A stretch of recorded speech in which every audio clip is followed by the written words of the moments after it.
नमस्कार दोस्तों, Bajrang education YouTube channel में आपका स्वागत है। देश के किसी भी राज्य में शिक्षक वैकेंसी आती है या फिर टेट सीटेट बीएड से जुड़ी न्यूज होती है, आपको सबसे पहले वीडियो प्राप्त होता है। आपका अपना चैनल है, आप सब्सक्राइब करके बेल आइकन को दबाएं, वीडियो को लाइक और शेयर कर दें। दोस्तों, बीएड वाले अभ्यर्थियों के लिए बेहद ही बड़ी खुशखबरी आ रही है। नई शिक्षक भर्ती आ चुकी है जिसमें ऑनलाइन आवेदन शुरू हो गए हैं।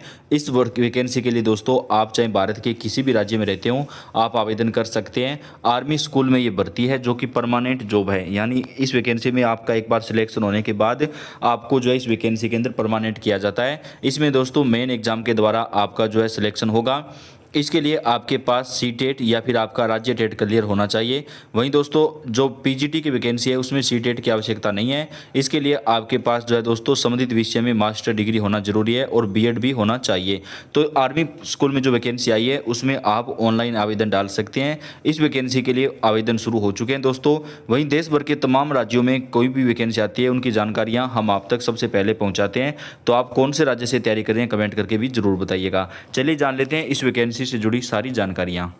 आर्मी पब्लिक स्कूल से टीचर रिक्रूटमेंट एडवर्टाइजमेंट रिलीज हुई है। इसमें NTT, PRT, TGT, PGT and काफी सारी वैकेंसीज है, जिसमें कि नॉन टीचिंग वैकेंसी भी है। पहले आर्मी पब्लिक स्कूल में पहले, अब नहीं, पहले आर्मी पब्लिक स्कूल में टीचर बनने के लिए एक सीएसबी एग्जाम देना होता था और एक स्कोर कार्ड चाहिए होता था, बट अभी वह सिस्टम हटा दिया है। अभी आप नॉर्मल जो क्वालिफिकेशन चाहिए होती है केवीएस, एनवीएस वगैरह में, वैसी क्वालिफिकेशन अगर आपके पास है तो आप आर्मी पब्लिक स्कूल में भी टीचर जो वैकेंसीज आती है उसके लिए एप्लीकेशन कर सकते हैं। आर्मी पब्लिक स्कूल में कोई रिस्ट्रिक्शन भी नहीं होती है, सभी स्टेट से कैंडिडेट अप्लाई कर पाते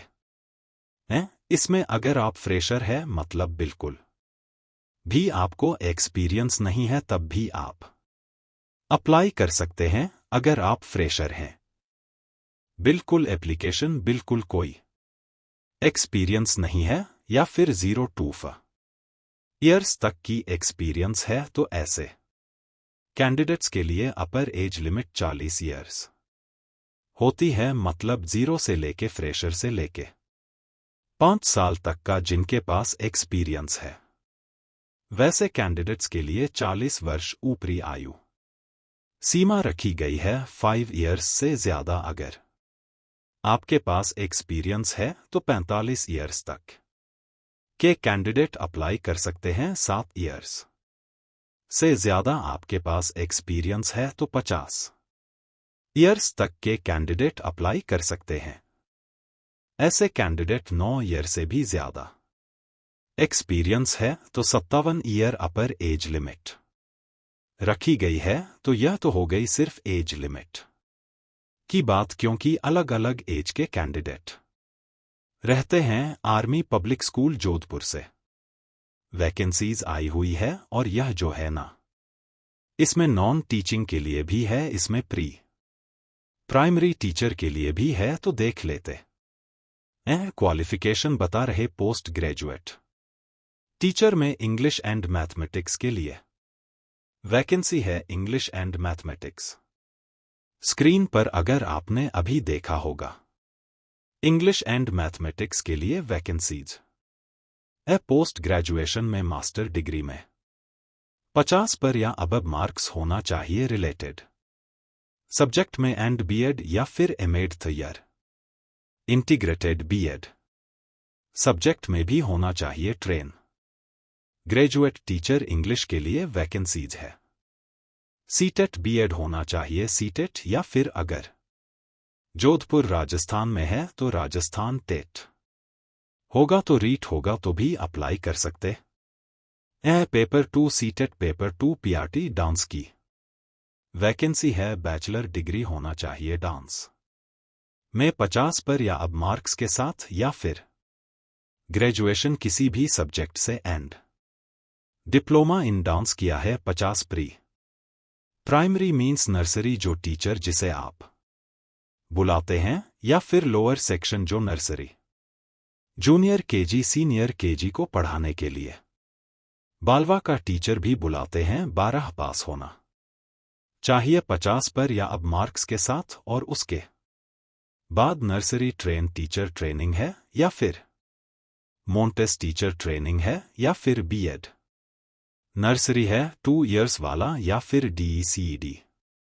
करके क्वालिफिकेशन है वह है तो भी अप्लाई कर सकते हैं। एक्टिविटी टीचर के लिए भी रिक्वायरमेंट है एक्टिविटी टीचर में बस 12th पास होना काफी 12 पास है तो फिर आप अप्लाई कर सकते हैं। अच्छी कम्युनिकेशन स्किल है तो एक्टिविटीज कराने होंगे बच्चों को स्पेशल एजुकेटर और प्री प्राइमरी विंग के लिए बीएड स्पेशल एजुकेशन या B Ed general and 1 year diploma in special education computer laboratory technician की जरूरत है। 12th पास है और आपने 1 year diploma in computer science knowledge है, आपको हार्डवेयर पेरिफेरल एंड नेटवर्किंग का भी नॉलेज है तो साइंस लैब अटेंडेंट की वैकेंसी है। यह तो बहुत अच्छी वैकेंसी होती है। 12th आपने साइंस है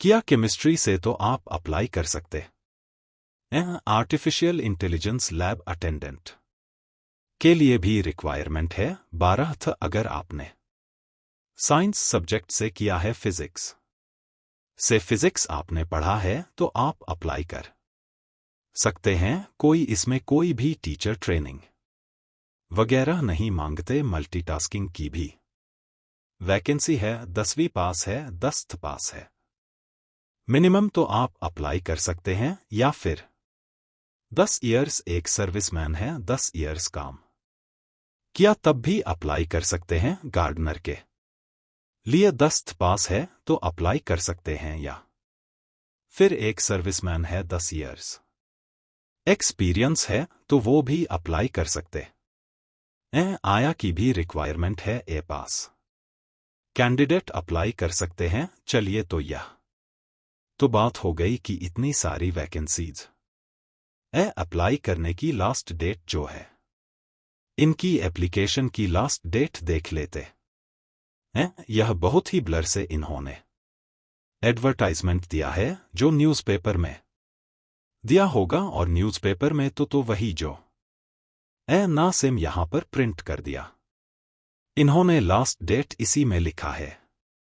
राजस्थान से वैकेंसीज है, अप्लाई तो कोई भी कर सकते हैं। अब देखिए इसमें 2-3 प्रॉब्लम रहती है। आर्मी पब्लिक स्कूल में तो मैं मोस्टली शेयर नहीं करती थी एडवर्टाइजमेंट, बट कुछ कैंडिडेट कहते हैं कि आर्मी पब्लिक स्कूल की भी आप एडवर्टाइजमेंट शेयर कर दिया करें, क्योंकि अच्छा स्कूल रहता है। अगर सिलेक्शन हो जाती है तो इसमें 2 प्रॉब्लम रहती है। एक तो एप्लीकेशन फीस ये बढ़ाते जा रहे हैं, अभी कर दिया इन्होंने एप्लीकेशन फी। दूसरी चीज ये होती है कि ट्रांसपेरेंसी नहीं होती है, यह किसको सेलेक्ट कर रहे हैं, और क्योंकि डिमांड ड्राफ्ट आप भेज रहे हैं, इतना सब कुछ आप फोटोकॉपी वगैरह अटेस्ट कराक भेज रहे हैं, तो कुछ तो वहां से क्लेरिफिकेशन एटलीस्ट मिलना चाहिए कि यह सेलेक्ट हो गए या नहीं हुए, या इसका क्या हुआ जो एप्लीकेशन किया था। तो यह एक ट्रांसपेरेंसी नहीं रहती है वहां पर। तो थोड़ा सा कैंडिडेट तो फिर भी कुछ लोगों की सिलेक्शन होती रहती है। बीच बीच में आप चाहे तो अप्लाई कर सकते हैं। मैं किसी भी फी वाले जॉब को प्रमोट नहीं करती, कोई भी फी वाला जॉब प्रमोशन करना मुझे बिल्कुल पसंद भी नहीं है, लेकिन कैंडिडेट्स की अलग अलग रिक्वायरमेंट होती है तो उसके हिसाब से यह आपके साथ शेयर कर दिया। तो का एक डिमांड ड्राफ्ट लगेगा। Demand draft payable in favour of principal APS Jodhpur के नाम से बनाना होगा। 11 सितंबर 2024 तक फॉर्म आपका पहुंच जाना चाहिए। एप्लीकेशन फॉर्म दिया हुआ वेबसाइट पर चेक करेंगे। एप्लीकेशन फॉर्म आप भरेंगे, सारे फोटोकॉपीज 10th ऑनवर्ड जितने भी पासिंग सर्टिफिकेट है, मार्कशीट है, उन सब।